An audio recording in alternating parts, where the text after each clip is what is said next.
Hi, everybody. I'm really excited to be sharing with you my proven plan to heal your gut. There are 7 steps. These are amazing. They help me heal my own gut issues. If you don't know already, I had 15 years of IBS, chronic constipation. I would have about 2 to 3 bowel movements a week. I always felt backed up and bloated and really stinky gas, and my whole abdomen hurt. I was never hungry. I lost a lot of weight.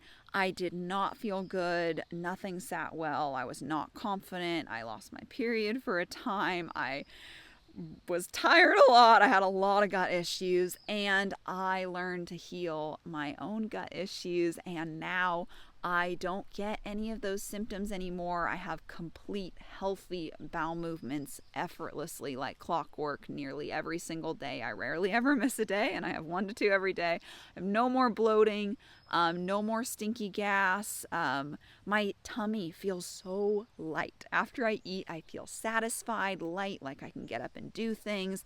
I never had my whole tummy feel so light when I had gut issues, and now I do. I have lots of energy. I have a really healthy cycle.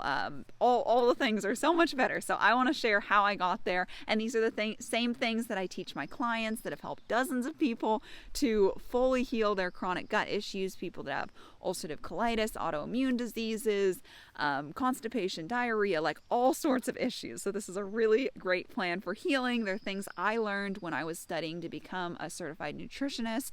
There are things I learned in my gut health management certification, things I learned from reading books like Dr. Natasha's book on GAPS, The Gut and Physiology Syndrome, is the one that I read, and just reading tons of books and doing all sorts of research because I wanted to learn how to heal. So I believe that this is really, really excellent information on how to heal. So I'm just going to get into it and tell you how to heal. So the very first step is you want to cut out the gut harming food. Why? So there are foods that are harming your gut, and they are likely a root cause of why you developed gut issues in the first place. And even if they're not, there are foods that can be healthy to someone with a healthy gut that are not going to work well for somebody that has a compromised gut. So let's get into what these are. Gluten is a huge one. If you have gut issues, you should really just go gluten-free. I know not everybody likes to hear that, but it will make a massive difference. Personally, I went 100% gluten-free for about 2 years, and the year after that, I barely ate any at all. I was very slow at reintroducing it. Now, you don't necessarily have to do it that long. I have clients that go gluten-free for about 3 months, or sometimes a little more, 6 months, and then they want to introduce it again, and they've healed and it works okay. But a period of time being gluten-free is really important because there's a few reasons. Gluten specifically triggers this thing in your body called zonulin that increases the permeability or leakiness of your gut. So if you have leaky gut, which so many people with gut issues do, if you have an autoimmune disease or you have food intolerances or histamine intolerance, you definitely have leaky gut. And if you have leaky gut and you're working on sealing it, if you're constantly eating gluten and triggering that zonulin that just increases the leakiness, you're just working against yourself. Once you have a tight, sealed, healthy gut lining, you can have a little gluten. I have sourdough now. It's super fun and I love it, and I don't get any reactions from it, and I get to keep my healthy gut. So your body can recover from it. But when you are having gut issues, it's just not a good fit. Also, a lot of times when people have gluten, they're having it in improperly prepared things, so not sourdough, and that comes with a lot of anti-nutrients like lectins that also cause leaky gut and can just be really hard on your digestive tract because they're really hard to break down and digest. They add a lot of waste. If you're constipated, this is going to back you up even more. If you have nutrient deficiencies, it's not going to help. So you really want to break from gluten. Also, a lot of wheat is sprayed with pesticides. So when you do come to a point in your future where you're introducing gluten again, always get organic. The main gluten I have now is organic homemade sourdough bread that's not fortified with any iron or anything like that. So quality matters, but you really do need to get rid of the gluten specifically to heal your gut. So then the other thing you have to get rid of is improperly prepared grains, nuts, seeds, and legumes. All of these are very high in anti-nutrients. I talk about this a lot, but in case you haven't heard me talk about it before, the grains, nuts, seeds, and legumes are all the seed of a plant. Now, plants they can't fight back. They can't run away. They don't have that protection that animals do from danger. So they have to protect themselves in a different way. And the way they do that is by putting anti-nutrients in their seeds primarily, but they're also in other parts of the plant. So what these do is it makes it so that animals get sick if they eat too much of one plant.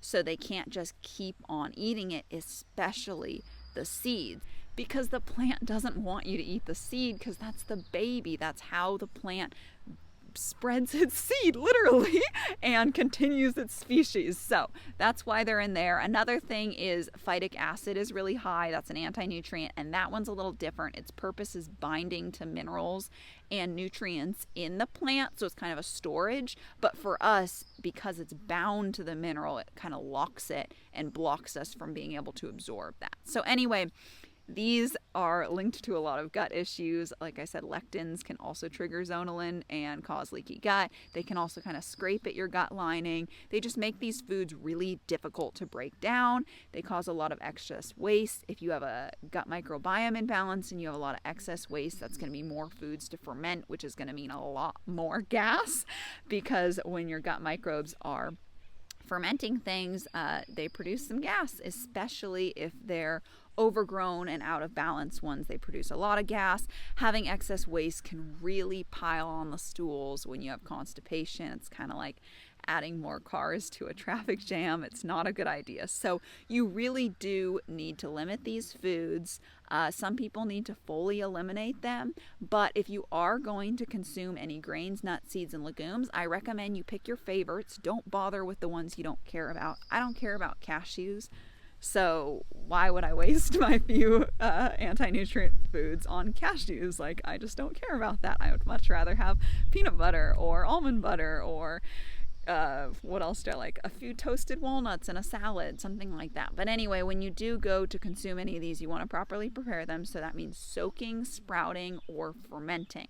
So you could soak some lentils overnight before using them in a soup. You could soak nuts overnight and then use them the next day. Like, that will help reduce the anti-nutrients, make them easier to digest. Rice is another one. I have rice on the counter right now, soaking in water with apple cider vinegar. Then I will strain it, rinse it off real good, and then I will make rice tonight, and that makes it a lot easier to digest. So really limit those, possibly eliminate them depending on how severe your gut issues are, and if you're having them, properly prepare them. Alcohol needs to go. It's not good for you at all, and it's really bad for your microbiome. So it's something that I personally just don't care for. So I don't even know the last time I had it. It was probably like 4 or 5 or 6 years ago. But anyway, if you do really like it on occasion, it is something you can introduce again in the future.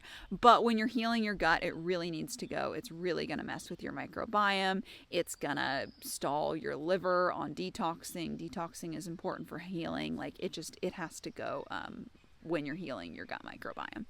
And, okay, so sugar and artificial sweeteners also have to go. I just made a video all about stevia and artificial sweeteners and how bad they are for you. But anyway, so sugar, so they're in like the same category as sugar. They are really bad for your microbiome. They're going to cause an imbalance. They just absolutely have to go. One exception is if you want a little sweet and you want like an 80% dark chocolate at night with some fruit, like, that's fine. I think that's okay. Personally, if you're like super duper horrible gut issues, like really struggling to see any progress, then you might not want to do that. But for most people, like a teeny tiny amount like that would be okay, but you really can't be having lots of sugar and sweets. All right, seed oils, they gotta go. You probably already know this, but the seed oils are super inflammatory. Just the process of getting oils out of seeds, so things like cottonseed oil, corn oil, canola oil, sunflower oil, soy oil, safflower oil, rice bran oil, vegetable oil, grapeseed oil, all those things coming from nuts, seeds, grains, and legumes.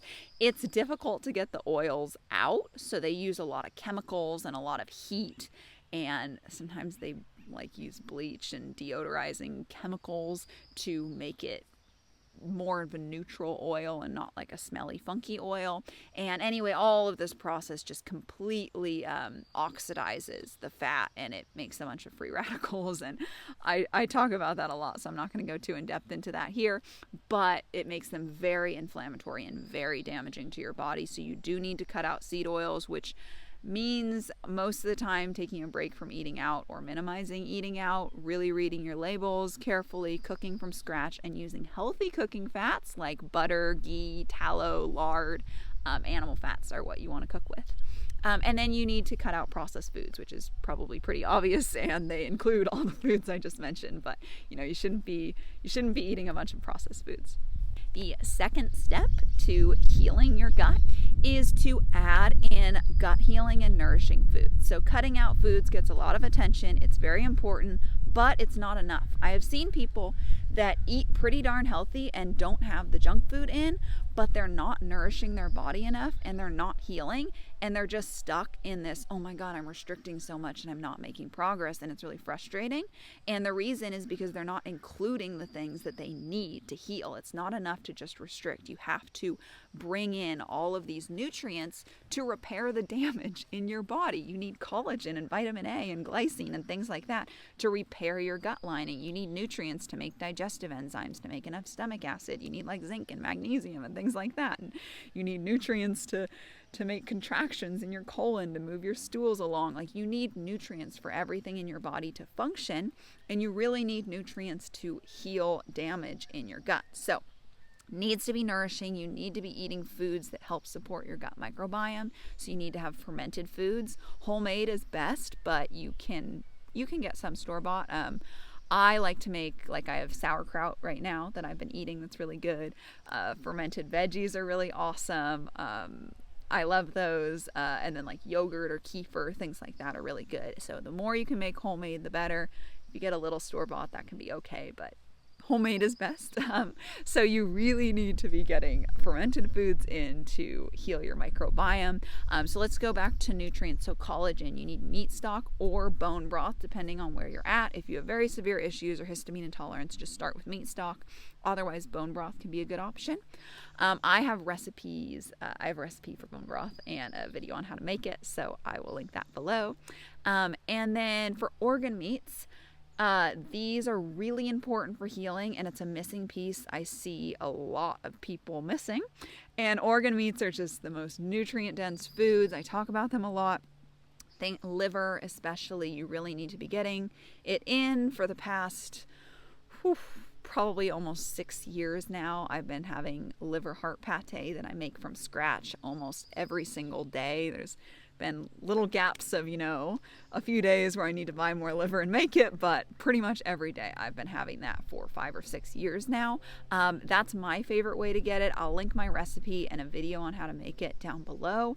But if you are really turned off to organ meats, you can always get supplements. Fresh is best, but they do make some really awesome organ supplements that are just organs that are dried out and ground into powder, so it's a little bit easier to get it in, but it's still very nutritious. I recommend Heart and Soil for that. I just really believe in that company. They're in gelatin capsules, which are a lot healthier for you. They come in glass bottles. They're grass-fed. They're just really high quality. So I will link a link down below. They've sent me some, so I have tried them recently, and I do enjoy those as well. They're very easy to get in. But anyway, I'll link my code down below. It's Heart to Kitchen 10, and you can get 10% off if you do want to try those. Anyway, so some other gut healing and nourishing foods to eat are meat. Eggs are awesome. Seafood if you want, and dairy if you tolerate it. I would recommend getting either a lot of dairy or seafood. You can definitely mix it, but they have similar nutrients. So like if you're not getting dairy in, getting more seafood can help you to balance some of those nutrients you might be missing. Fruits and veggies are always a good choice too. Try to get organic and seasonal. That's going to be a lot better. Really make sure you're getting all your nutrients in. Eating nose to tail is really good for this. Following your healthy cravings is good for this. Eating seasonal is good for this. So that's going to be really important for healing. The third step is to eat in a way that's optimal for your digestion. So first off, I recommend that you eat about 2 to 5 meals a day. More specifically, 3 to 4 meals a day works best for most people, but 2 to 5 is the broader range that I recommend. There's a few factors that are going to influence what works better for you, your lifestyle, your routine. Also, if you deal with thyroid issues, specifically hypothyroidism, or metabolism issues, or you get stressed easy, then eating a little bit more often can be better. But if you don't struggle with any of those and you have a lot of digestive issues, then the 3 times, possibly 2, is usually a better option for you, because you'll have more of a break between meals where you're not digesting, or certain parts of your digestive tract will get a little rest and they're able to repair easier. So that brings me to my next point, which is you really need to space your meals by at least 3 hours apart. I talk about this a lot, but the reason for this is because it takes about 3 hours for your stomach to fully break down and digest your food from a meal, and then slowly transport all of that into your small intestine, and then have an empty stomach that's ready for a new meal. If you eat before it's been 3 hours since your last meal, you're adding undigested food onto partially digested food, so it's just going to slow down the whole process, because essentially what happens in your stomach is everything has to be a low enough pH, so it has to be acidic enough to trigger that pyloric sphincter, which is a little door between your stomach and your small intestine, to open and allow a little bit of food out at a time. It's very acidic, so it has to be neutralized right away, which is why it has to go slowly. But anyway, if you're adding new food, it's definitely not going to be acidic enough, because your stomach is in the 1 to 3 range on the pH scale, so it's just going to slow it down. Everything's going to churn in there a lot longer, and it's just not going to digest as well. You're going to be more prone to acid reflux because everything's hanging out longer. It's just not a good habit. It's really good to wait at least 3 hours. I drill this into my clients because it's so beneficial. So eat 2 to 5 meals a day, preferably 3 to 4. I would pick one and stick with it. Don't be switching it up day to day. Make sure your meals are at least 3 hours apart. You want to have protein, fat, and carbs in every single meal. The exception to this is if you are doing a keto diet, which can be good for some people. I was keto when I was healing my gut, but it is not necessary to be, but it is very helpful for some people. So that's a whole nother story, whether that's a good option for you or not. But you want all your meals to be balanced. So that means protein, fat, and carbs. And if you're keto, protein and fat. The biggest thing here is you want to avoid naked carbs. So that is just carbs on their own. So this would be like having fruit juice, or having some fruit, or having a piece of toast. Something like that is just carbs, and that breaks down really, really quick to glucose, which gets absorbed into your bloodstream really quickly and creates this big blood sugar spike. Now, that's not good. It does not promote even energy. It's not going to keep you satiated for 3 hours till your next meal, and it can cause metabolic issues like insulin resistance and diabetes and stuff like that down the road. So you do not want to have carbs on their own. All the macros are really important. You can get by with little carbs, but a lot of people benefit from having at least some carbs in their diet.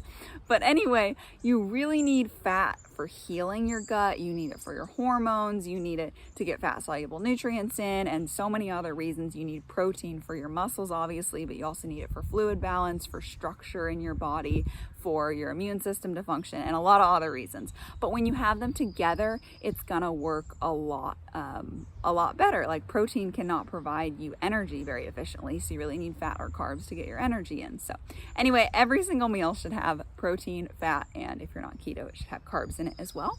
You also want to eat in a very calm and relaxed way. So if you're feeling stressed and you've been racing all around and then you sit down to eat and you're like, oh my God, I gotta scarf this down so quick so I can get on to the next thing, that is not a good mode to be in. You're not gonna digest your food well. So when you go to digest, you really wanna like take a few breaths, calm down, make sure you're relaxed. It can be helpful to have eating being the only thing you're doing. It's not necessary, but it can be helpful a lot of the time. You can even like put your fork down between bites if you want to help slow yourself down, but you want to eat slow, calm, and relaxed because your digestive system functions best in the parasympathetic mode, which is also called the rest and digest mode. This is opposed to the sympathetic, which is the fight or flight. So when you're in that rest and digest mode, you're actually able to release more digestive enzymes, make the right amount of stomach acid. Your intestines are able to move things along. So previous meals you had, so if it's breakfast, you know, your dinner the night before needs to be moved along accordingly if it's not out already. So it's just going to help everything function a lot better. So I have made a meal before and felt too like in that go mode and literally let it sit there for like a half hour and just sat down and did something restful, and then felt like the little knot in my stomach feeling go away. I felt hungry, and then I like ate the whole meal and felt great. So really important. You also want to sit upright for at least 30 minutes after you eat. This is to prevent acid reflux mostly, but it's just going to feel uncomfortable if you lay down after the meal, and it's just everything needs to flow the way gravity is meant to have it flow. So it just works a lot better. You can feel very uncomfortable in your upper GI tract if you lay down too quickly. So I recommend roughly 30 minutes. What I actually do is just kind of feel it out, and when I feel like I've digested a bit and feel okay, I might lay back, and if it feels like, oh, that feels off, I wait a little bit longer.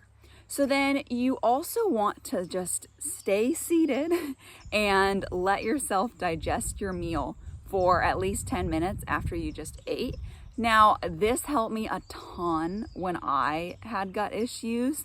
I just would not feel good at all if I got up and started doing things right after eating. So you still want to have that relaxed state to be able to digest. So it's really beneficial if you can just sit down and let your body digest your meal for at least 10 minutes before you get up and start doing things again. So then you really want to minimize water and any like non-acidic beverages with your meal. If you have acid reflux, you need to be extra careful with this, or any other symptoms associated with low stomach acid. So like if you don't really like a lot of protein in your meal and feel like you're not digesting it well, that would be another symptom of low stomach acid.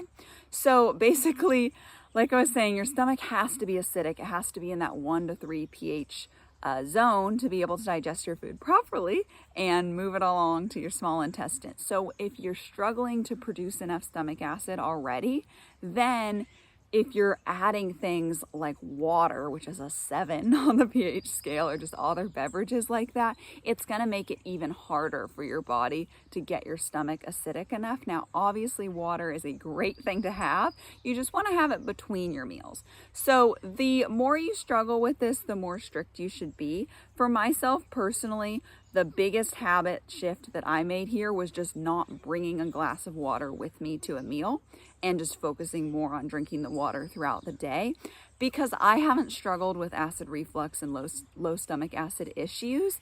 I am not super duper strict. Like, I'll have a sip of water or I'll bring tea with my meal. So gauge it out, see what's working well for you. But you can have like apple cider vinegar water or lemon water with your meal, because that can actually help with the acidity. So yeah, that's very important.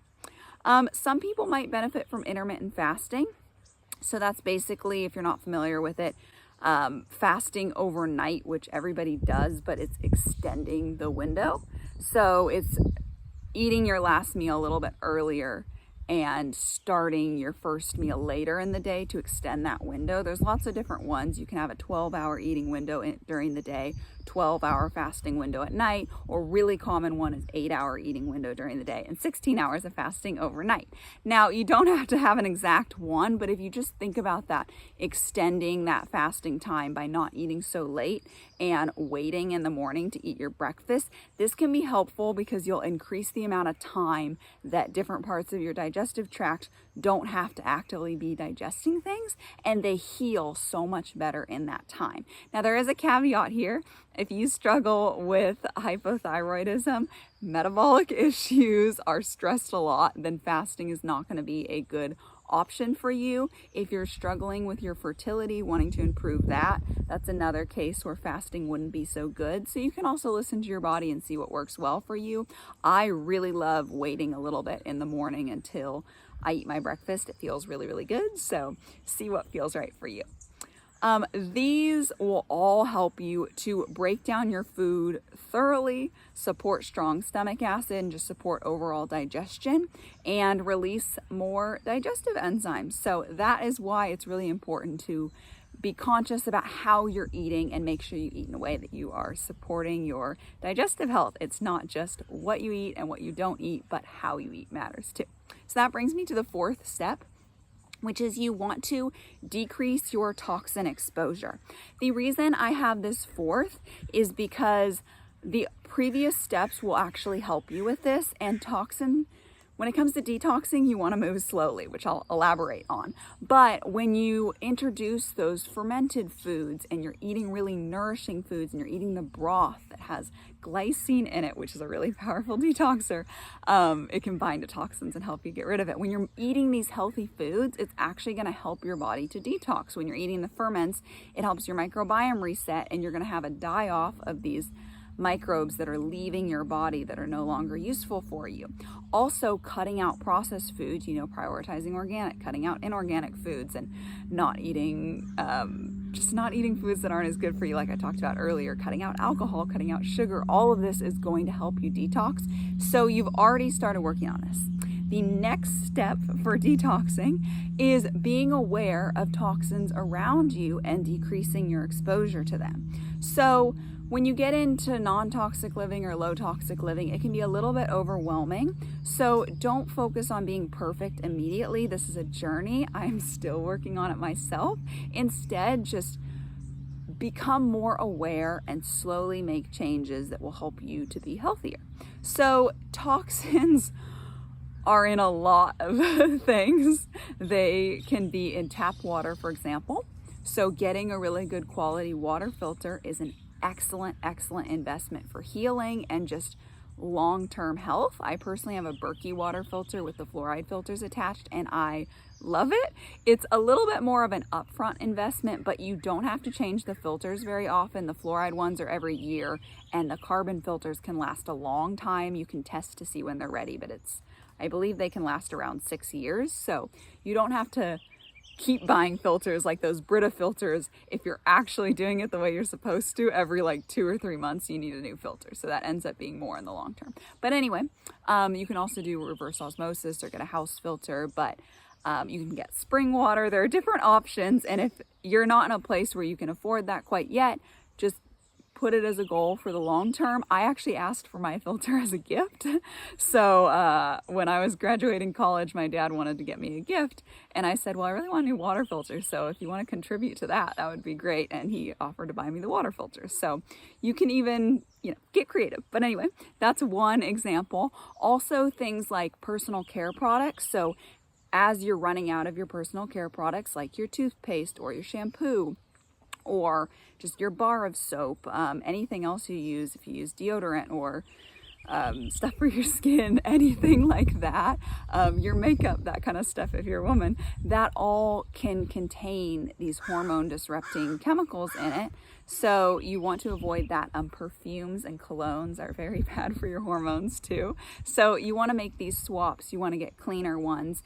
Your cleaning products is another huge thing. So your dishwasher soap, your laundry detergent, your dish soap like it depends if you use a dishwasher or not, because those are two separate soaps, but those are very important to be mindful of. Any cleaners you use for the house, I just use vinegar is my biggest cleaner, vinegar mixed with water. I use a lot of Castile soap, and baking soda is a huge one. Those are my main cleaners. You can make a lot of this stuff yourself. Again, try not to feel too overwhelmed. Just do it one thing at a time. Just trying to give you some ideas here of where to start. Another one is your clothes that you wear. So you want to, if you can buy organic cotton, that's amazing, but just cotton is pretty good too. Wool is great. Leather is great, just any kind of natural material, linen, and you especially want to avoid the synthetic ones like polyester.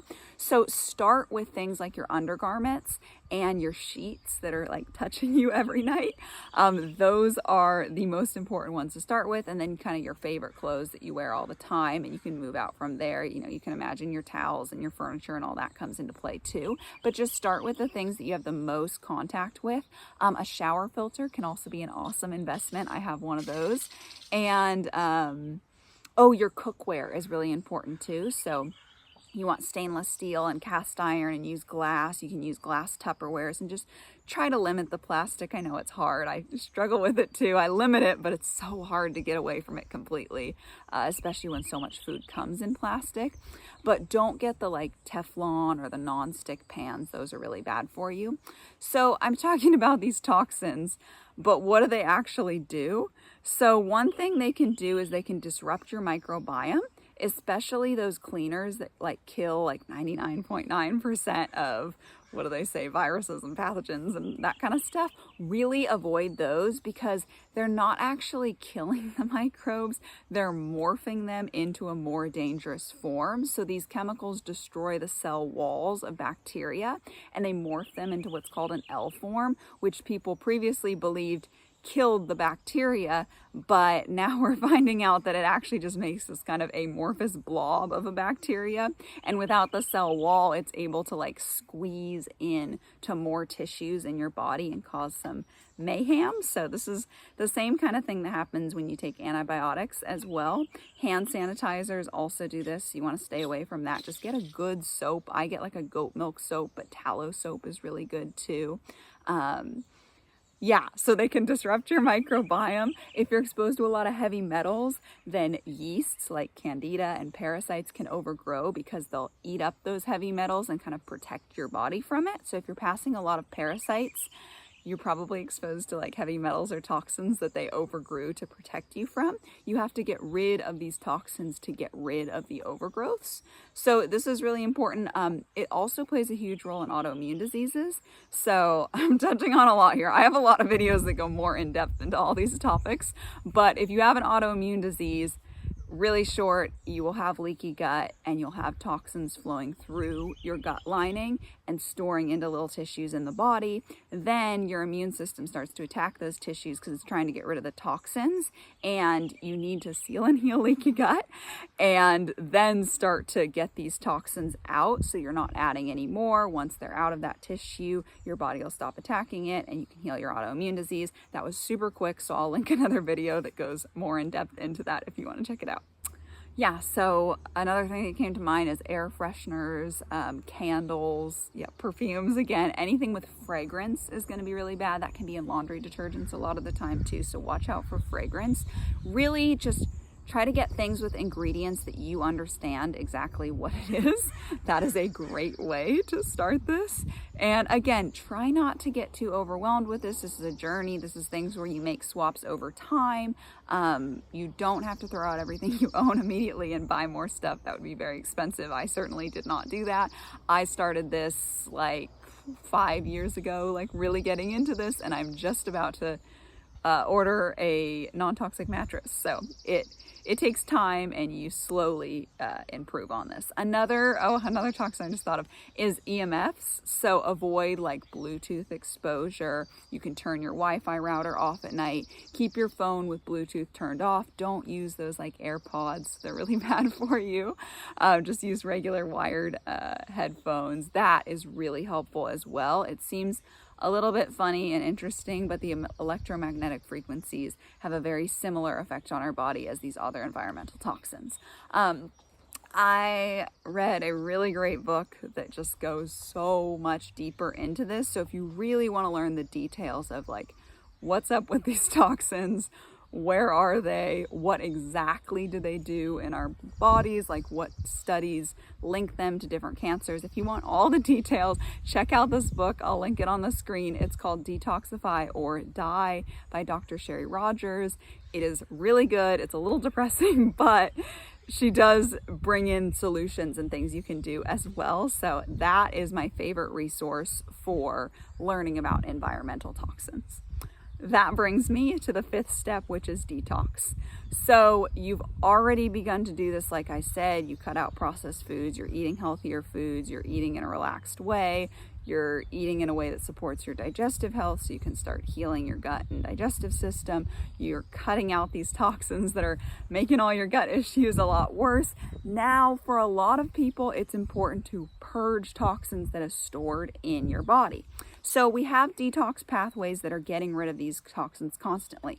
Our bowel movements is a huge way that we get rid of unwanted toxins. If you eat something and maybe it wasn't organic and there's little pesticides or there was some kind of contaminant, like rice can have arsenic in it a lot of the time, or you drank some tap water or something like that, your body won't really absorb a lot of those toxins. Most of them should be able to just get out in your stools. Now, you still want to minimize them. Your body can only get rid of so much at one time. But if it's just a little bit here and there and you're doing your best, your stools can take care of a lot. But if you're constipated, then your stools are just sitting in your intestines and more water is being absorbed out, because that's a function of your colon, is to have water reabsorbed out. That's why diarrhea happens very fast and it's very watery, and constipation means you got really dry, hard stools. So as that water is being reabsorbed, toxins are being reabsorbed, they can just come right along with the water.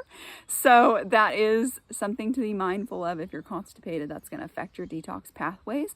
Your liver is really good at processing toxins and getting rid of them as well. So things that do get absorbed into your body will go to your liver, and your liver will dump those back into your colon through your bile. So if you have bile flow issues, gallbladder issues, that upper right quadrant pain, a lot of nausea, pale greasy stools, things like that, that means your liver pathway is not working very well. Headaches is another common side effect that goes with that, but a lot of things can cause headaches.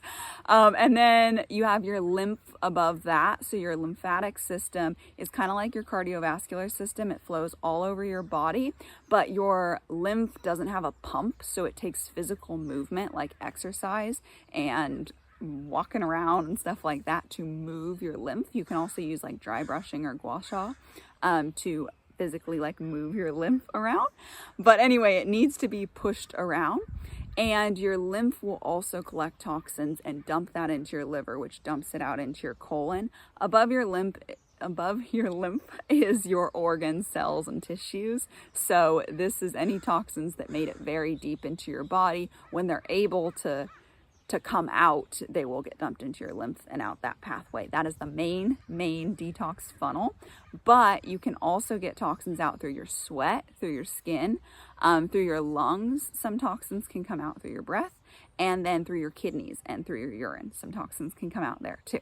So if you have had issues where you've had clogged detox pathways, a lot of toxins can end up start getting stored. Also, like I very briefly touched on earlier, if you have leaky gut or an autoimmune disease, toxins are able to free flow like from your gut straight through your gut lining and into your bloodstream. So you're going to have a lot more toxin issues if you have leaky gut. If you have gut microbiome issues, your microbe is off, those microbes that have overgrown actually can produce their own toxins, so it adds to the load. And then if you're just in some kind of situation where you've been exposed to more toxins for whatever reason, that is another factor that can make this very important for you. So when you have toxins that can't get out in the normal ways, your body will store them, like I said. So it tucks them away in whatever tissue it kind of can. It will do this a lot of times in your fat. That's probably the safest place for it to store it. But sometimes this can happen in your organs, which is not good. And sometimes it can happen in your connective tissue. Certain toxins have kind of are drawn to different tissues. So glyphosate and heavy metals are really drawn to your connective tissues and can be a huge part of having rheumatoid arthritis or issues like that. But anyway, so when they're stored in your body, you just have to go through this whole process I've been talking about. Change your diet, minimize your exposure to toxins, heal your gut. And then you want to be really, well, simultaneously, you want to be opening your detox pathways. You want to be having those daily complete bowel movements. You want to make sure your bile flow is really good. And then you want to make sure your lymphatic flow is really good, and so on. So there's a lot of things you can do to help support this. I have a whole video that goes like in depth into how to open your detox pathways the right way. If you do this too quickly, if you do this wrong, you can make yourself sick or get rashes or uncomfortable symptoms. So you really need to go slow. You really need to go in the right order. If you want to learn more about like the actual things you can do to open those pathways, I have both a video and I have a written guide. So I'll link both down below and you can check out both or whichever one works better for you. And if you are constipated, this is something you really need to fix to help get rid of toxins in your body and just to feel more comfortable. I was constipated for 15 years, so I know how much it sucks, but I've been free of constipation for 6 years and having a bowel movement or two nearly every day. They're very complete. I feel light afterwards. So I know you can get there too. And if you're struggling to get there, I'll leave a link down below to my constipation checklist. And that's the things I recommend you do every day to overcome your constipation. So going through a little bit of a deeper detox will help you to purge those stored toxins. And this is really a missing piece for a lot of people in their healing journey. It's a very important part. It majorly reduces your risk for cancers and chronic diseases, so it's a really beneficial thing to do. So I really recommend it. All right, the sixth step is to live a gut-supporting lifestyle. So obviously a lot of these steps can be done at the same time, but I kind of wanted to break it down step by step so you don't have to focus on everything immediately. But the things I recommend here are you really want to manage your stress. I know that is easier said than done, so I'm just going to tell you a little tidbit of what I've been finding really helpful lately for this. So for me, I found when I get stressed lately, I like to ask myself, why am I stressed? Because this emotion just doesn't come out of nowhere, and it's not as simple as telling yourself, I have no reason to be stressed, I'm calm. You can't like trick your body quite that easily. So for me, I have a lot going on right now. I'm getting married in a week, and then the next week I'm moving to a completely new state. So I have a lot of planning, and I've had some stress around that lately. So when that's come up, what I do is I say like, okay, why am I stressed? And I'm like, I'm a little stressed because I have a lot of things to do and I want to make sure I get them all done. And maybe I feel a little behind in a certain area. So I acknowledge that like that stress is coming up for a reason. And the reason is to prompt me to make sure I get these things done because they're very important to me. And with that, I think, okay, what is a practical thing I can do right now that will alleviate some of that stress? So yesterday it was prepping my YouTube video notes so that I could film them today so that I would have these ready to go out when I'm in the midst of moving and unpacking and doing all that. I would already have videos ready. So that was something that relieved some stress, was yesterday planning them, and today filming them. I feel like I'm more on top of this and I'm feeling a lot better. Another thing though to come up is sometimes we blow things out of proportion in our head a little bit. So another thing that I was doing for this was going, all right, I have a very detailed list of everything I need to do in priority order to get the things that I need to get done to be able to move and like have a nice wedding and all of that. So I just reminded myself, you know, I have a very thorough list.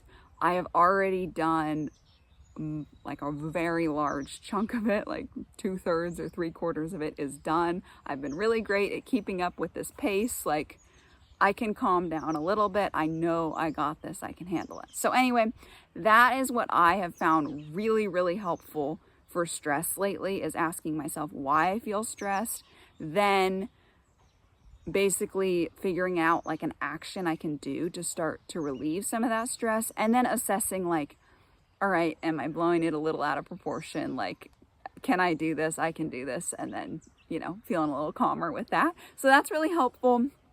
Some other tips I'll usually give is just if you have like reoccurring stress, assess like where that's coming from and again, what you can do to change it. If your work is stressing you out every day, what can you do to change that? Can you change your schedule? Can you change your position?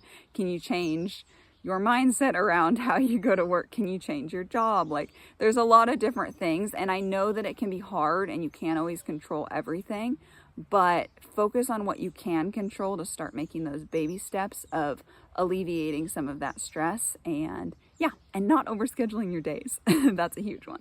But anyway, just wanted to give you some practical tips for that. So those are huge things I have found to be very helpful for managing stress. Oh, one more is like structuring in calm, relaxed time is very important.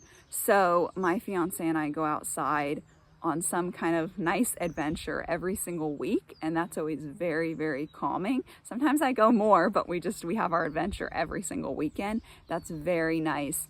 Blocking off the last part of the day to just relax and watch something or read is also very relaxing for me. And then again, just not jam-packing your days so that you have some time to do things, hang out with friends, that kind of stuff. Just having those in the moment nice times is very, very nice and calming as well. And also, instead of focusing so much on like, I have to get rid of stress, focus on like bringing more calm energy in. It's hard to get rid of something. It's easier to replace it and have something else to focus on. So focus on bringing more calmness in. All right, so another thing you want to do is really cultivate a constructive, calm, healing mindset. It can be really easy to get discouraged on your healing journey. If you've tried a lot of things, if it's been a long time, if you're not seeing results as quickly as you want, it can get a little discouraging. So it's really important that you know that you can heal. And if you currently are struggling with this, go through that same kind of process that I talked about with the stress. Like, why do you feel like maybe you can't heal? Have you really been doing everything you need to be able to heal? Is there actually something you can change that you know would help you, even if it's just a small step in the right direction? Can you see other people that have healed and, use that as, oh, other people have healed their constipation, I can heal mine too. Other people have healed their Hashimoto's, I can too. Other people have healed their, Crohn's disease, I can too. Whatever you're dealing with, like finding other people that have healed can be really beneficial. And then also just focusing on any progress you made, because I highly, highly doubt that you've made zero progress. So even if instead of bowel movements every 5 days, now you have them every 4 days, or they're a little bit less rocky and a little closer to that 4 on the Bristol stool chart, or you have a little less bloating, or there's a few more foods you can tolerate now. Anything like that is proof that your body can heal. You can also look at examples like I broke my arm when I was 3. It's totally healed now. Your body knows how to heal, and your gut isn't that different than any other injury you have. Scrapes, bruises, burns, like they heal. Your body's capable of healing. Okay, so then you also want to exercise. It's so beneficial. It's really calming for your mind. It helps get things moving. That really helped me with constipation. It wasn't the only thing. I know it's not enough on its own to help, but I have that constipation checklist below if you want to hear the other things I did to help. But it did make a big difference. It helps get your lymph flowing. It's good for your muscles. It's good for like a million things. So I do think that exercise is really important for overall health. Get outside, get in the sun. You'll be so much happier. It's very calming. There's a bunch of benefits when you get into the tiny details, like the sun's giving you vitamin D, the air is fresher, there's less toxins. If you're, walking barefoot, that's good for you. But really, it doesn't take that much. You don't really need science to know that being outside is good for you. It feels right. Our ancestors spent a lot of times outside, so that's part of that living more like our ancestors too, not just eating more like them. And then just overall slow down and try to get out of that like go, gotta be the most productive possible, and just slow things down a little bit and enjoy things. That's very beneficial for healing. Okay, so step 7 is address any additional root causes that you have. So what I've covered so far should heal the vast majority of gut issues. Now, when you feel like you've done all those and you haven't healed, the majority of the time you have to go deeper into one of those areas that I already mentioned before. So maybe you haven't actually cleared toxins out well enough. Maybe you're not quite getting all your nutrients in. Maybe you really haven't dealt with your stress adequately enough. So you do want to revisit those and go deeper. But if you're struggling to like really pinpoint what is off, sometimes testing can be helpful at this stage. I'm not a huge fan of testing, at least not right off the bat, because all the things that I just said are what you're going to need to do regardless of what your test comes back saying. And most of the time it'll heal it and get you feeling great again. However, sometimes you miss things. So a nutrient test could reveal a nutrient that you just aren't getting quite enough of, or one that you're overdoing and then it's causing imbalances elsewhere. So that can be helpful, or like a hair tissue mineral analysis test can reveal a toxin that you didn't even know that you were exposed to or storing. So you might find out that you actually have a lot of heavy metals and you need to do a little bit more specific heavy metal chelation, which you have to do very intentionally. Don't do that just winging it. That's not a good idea. But anyway, so that can play a role. It can be helpful. You might find your issues were a little bit more severe than you thought they were. Maybe you actually have an autoimmune disease and you didn't know that, and you need to be stricter with your diet than you were being. So that can be helpful. And yeah, sometimes there's just some more specific things going on. If you don't have a gallbladder, you're going to need to eat a little bit different. If you have histamine intolerance, you're going to need to eat a little bit different and heal the histamine intolerance before you can eat high histamine foods again. I already mentioned heavy metal toxicity. That can be a big missing root cause for people. You might have gastritis. If you're like, you have symptoms of low stomach acid and you try the HCl or you try the apple cider vinegar and it burns and it doesn't feel good and you don't know what to do, and then you find out you have gastritis, you have to heal your inflamed stomach before you can increase stomach acid, or it's just going to hurt and it's not going to work well. You might have mold illness. You might have toxicity from those amalgam like mercury fillings in your mouth, which can be another thing that you might need to get rid of. Not all the time. That's best for a biological dentist. That's their expertise, when to get those out and when not to. Pelvic floor dysfunction can play a big role in this stuff. Nervous system issues, anxiety, like there's a lot of different things that can come into play. And like I said, like the stuff above, the stuff I already talked about, above in my notes over here, but the stuff I already talked about helps you to heal all this, but sometimes you just miss some certain pieces and you did something a little off, like you were super stoked on bone broth and you went all in on bone broth, but you still weren't feeling good and you didn't know it, but you actually had high histamine and you were reacting to the bone broth, and you should have been doing meat stock, which you cook less long, so it has less histamine. So there's little details like that sometimes it can be hard to get perfect on your own. So it is always a great option to get help as well. Make sure you're getting help from somebody who is qualified to help you and actually knows how your digestive system and gut works and how to eat and how to heal it, and is aware of the specific conditions that you have and can help you to modify things in order to help you to heal. So I am a certified nutritionist and I do have a certification in gut health management as well. And I went through my own gut issues. So if you don't know already, I had constipation, IBS, abdominal pain, bloating, gas, food sensitivities, all that for 15 years. And I healed my own gut issues 6 years ago, and I've been pretty much symptom-free ever since, having 1 to 2 bowel movements every single day, or nearly every single day. I don't bloat anymore. I feel great after my meals. So I know what it's like to go through this. So now I like to help other people to heal. So I offer a program that's called Ancestral Gut Healing, and in it I give you a proven roadmap to heal your gut microbiome, your gut lining, and your entire GI tract at the root.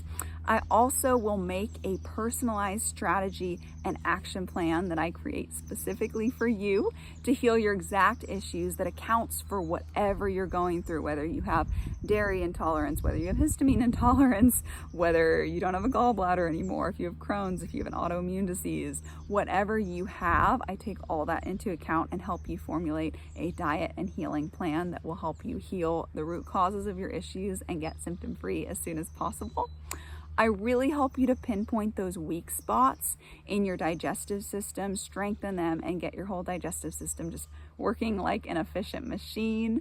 I help you to learn what to eat and what not to eat based on your specific issues. This is going to be a little bit different for everybody, but I help you to understand what foods are harming your gut, what foods will help you heal, and how to put that into practice. I also go over what the root causes of each of your issues are, and I help you to narrow down what your specific root causes are, and then I walk you through exactly how to fix each of those so that you can heal at the root. I help you to eliminate chronic inflammation from your gut by sealing leaky gut. I help you to have effortless bowel movements that are healthy and complete every single day. I know that's a huge one. I dealt with that for a long time, so I love helping people to have those daily complete bowel movements again.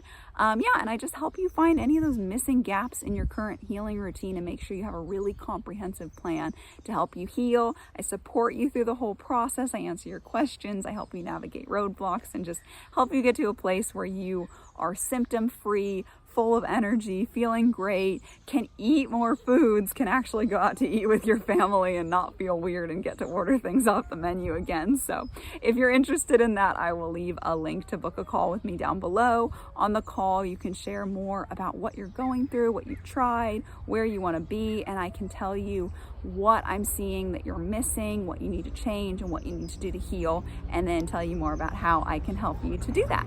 So if you would like to do that, check out the link below, and I would love to talk with you. Thank you so much for watching, and I will see you in the next video.